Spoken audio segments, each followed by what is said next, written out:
کیوں نہیں ایسے ہو سکتا کہ ہم اپنی سوچ کو اپنی مرضی سے بدل دیں؟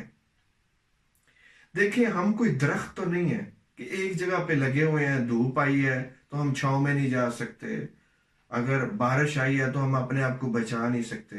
ہم انسان ہیں، اور جن لوگوں کے پاس یہ چیزیں ہیں کہ وہ اپنے آپ کو کنٹرول کر لیتے ہیں، اپنی میموریز کو کنٹرول کر لیتے ہیں، اپنی تھنکنگ کو کنٹرول کر لیتے ہیں اور چینج کر لیتے ہیں، وہ یہ صلاحیت لے کر پیدا نہیں ہوئے ہوتے۔ انہوں نے یہ ساری صلاحیتیں سیکھی ہوتی ہیں، یہ ساری مینجمنٹ اور کنٹرول انہوں نے سیکھا ہوتا ہے۔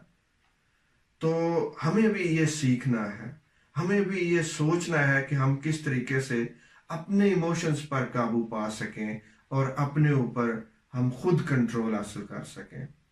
اور جس بندے کے ایموشنز کنٹرول میں ہے وہ بندہ خوش رہتا ہے۔ خوش ہونا سیکھیے، اپنی ایموشنز پہ قابو پانا سیکھیے اور خوشگوار زندگی گزاریے۔